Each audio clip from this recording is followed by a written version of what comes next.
I'm joined by two lovely Australian musicians, two of the finest musicians, I think, coming out of Australia, huge in the UK. Hello, Joel. Hello, Axel. Hello, Juanita. Hello. This two guys from the Howling Bells.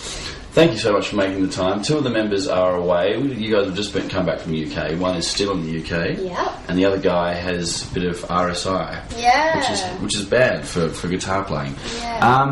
This is the first week off you've had in 2 years. What the hell has been going on? Well, In a nutshell. Writing, recording, playing lots and lots of gigs, and Sleeping in a car. sleeping in a car. Sleeping in a car? What sort of car did you sleep in? It's like an old van car. So It's an old big blue bus. It's a bus. Have you guys ever had to siphon fuel out of someone else's car to get your car started? I had to do that before I had a real job. No. No? We've had to jump start it a few times though. Are you mechanics? No, but our drummer is. Our drummer is. It's very, very handy to have. Yeah, He's a handy guy. Well, this is the album which came out last weekend, and just before we actually started, Joel complimented me by saying I sound a lot like Russell Crowe. Well, I've just had a bit of a lung infection, so I think that is maybe I should start smoking lots of cigarettes or something. Anyway, we're going to start today's show with the Editors, who you guys have been touring with. Correct. Tell me a little bit about these guys and the tour. We toured with these guys through Europe and England, and they're great. Mm-hmm. Yeah, good, solid sounding band, and hopefully they'll do the same in Australia.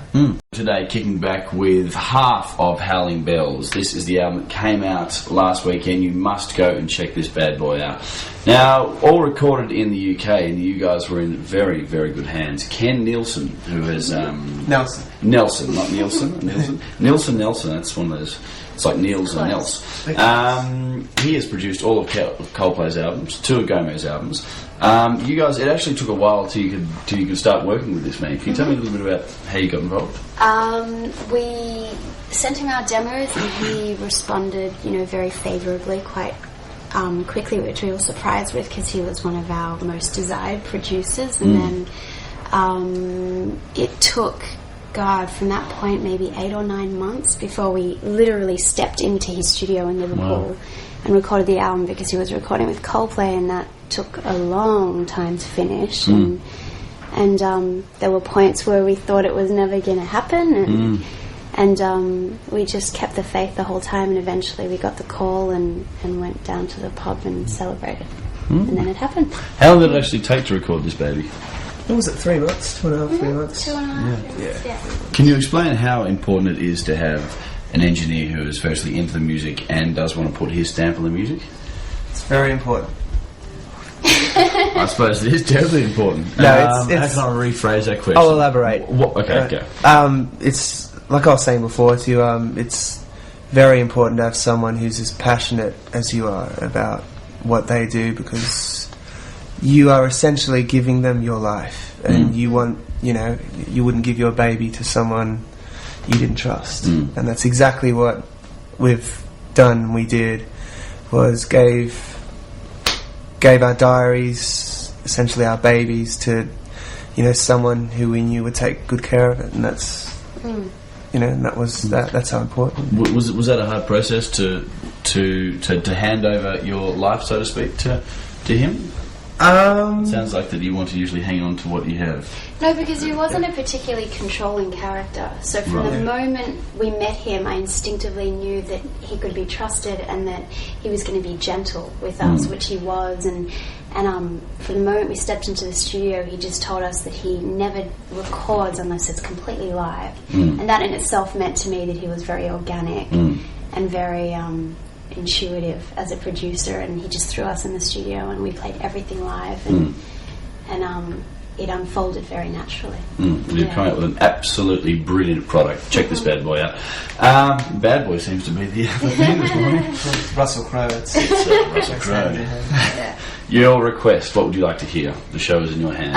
I'm why? going to request Starkey, Hey Bang Bang, which I think is a magnificent piece of pop music, and it's a gorgeous film clip, and I think they're a great band who I hope and should do really well. Now, brother and sister, I believe that when you become a musician, and when you start becoming a musician, developing your own sound, what you listen to as a child, and probably by your parents, obviously does influence you quite a lot. Mm-hmm. What did you guys? What were your parents feeding both of you as kids? Musically. Musically, well, our dad's a musician. He wrote the last song on the album. We covered one of his tracks, so evidently he's very profound an influence in our life. Mm-hmm.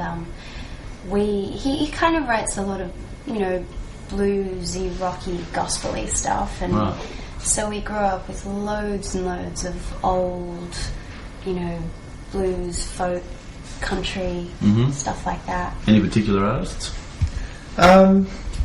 Yeah, I mean, I sat in my room when I was learning guitar and went crazy over all the old blues, like Big Bill Broonzy and Leadbelly and Hendrix, and not so much Eric Clapton, but yeah, those mainly those guys I grew up to. But just to learn your instrument, kind of thing. Definitely.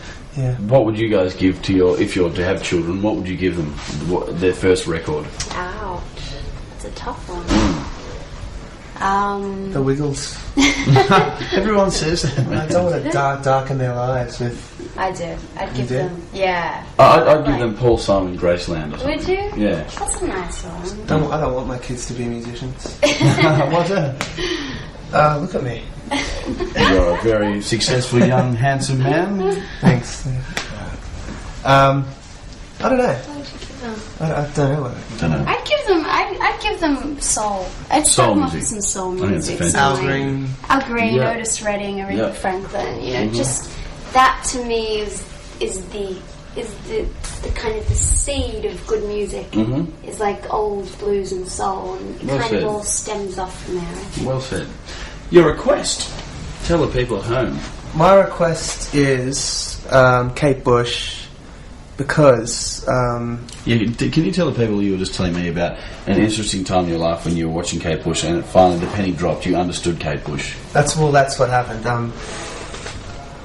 For the first time in my life, it clicked. Kate Bush clicked. Kate Bush and I, and it just clicked. What can I say? I was sitting down at the computer watching a film clip, and it just drew me to tears. And the song's called Babushka, and I think it's just brilliant. And I love her for doing what she wanted to do, and I really respect that. There you go. We are chilling with Howling Bells, and their album, of course, came out last weekend. Now, you guys have been doing plenty of touring around on a bus. On the bus, you watch lots of films, you were just telling me.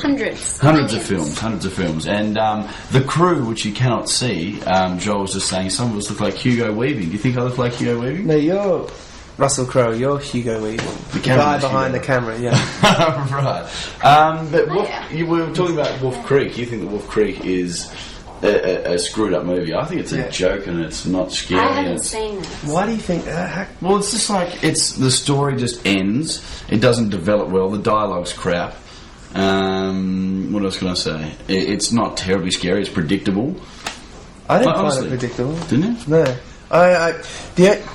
If you're going to make a twisted movie, make it really it is fairly twisted, but make it more twisted. Like, just make me jump out of my skin. Sorry, I really interrupted you. No, that's your Russell Crowe. You can do what you want.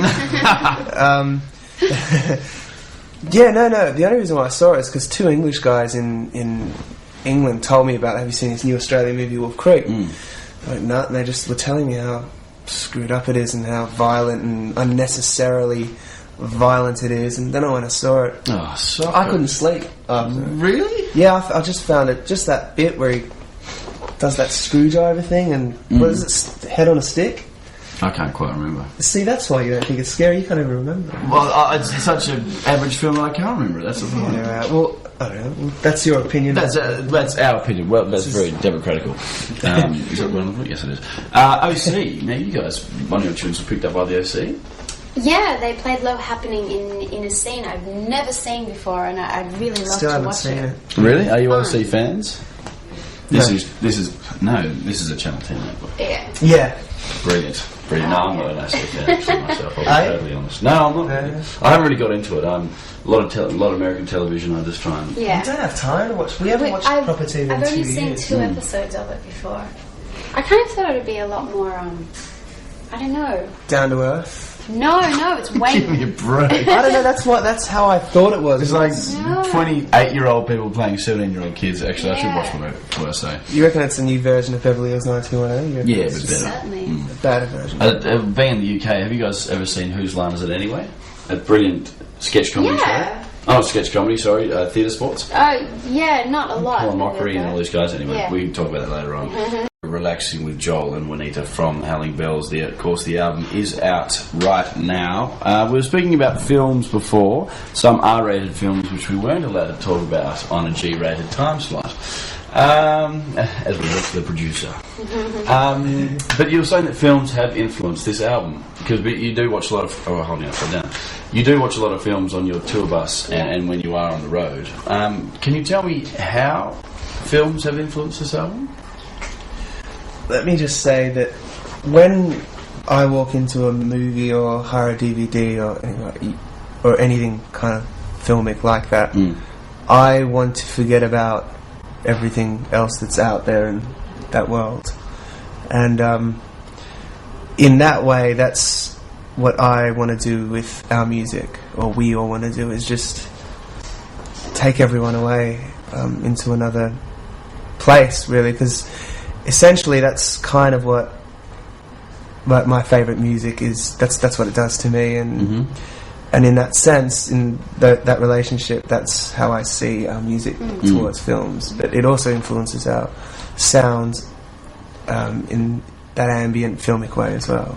Yeah.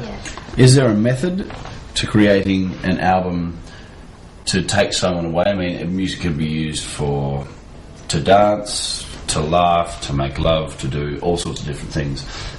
Do you guys have a method, or is there any formula you can use using organs or atmospheric sort of things to create this ambience or this escapism? I think atmospherics in general are really, really integral to our sound and the world we want to create, from the artwork to the website to our live performances. So it is something that is definitely intertwined. That's the exact word I'm looking for. I mean, at some point I'd love to incorporate more theatrical elements into our live set, with good lights and backdrops and stuff like that. But in the meantime, it's something that we try to convey through the music, and like Joel said, to create a kind of escapism that you experience when you watch a film, and certain kind of films do that better than others. And for us, we're all like big fans of like Rumblefish, which is an amazing older film, and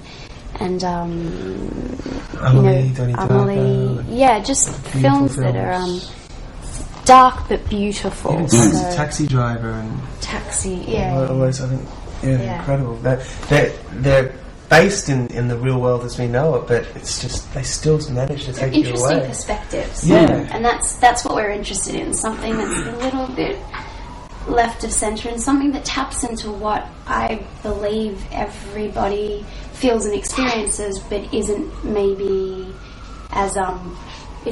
that comfortable with expressing because we're not allowed to. Or in tune with expression. Right, exactly. Cool. Yeah, it's an expressive element. Yeah. That was very nice.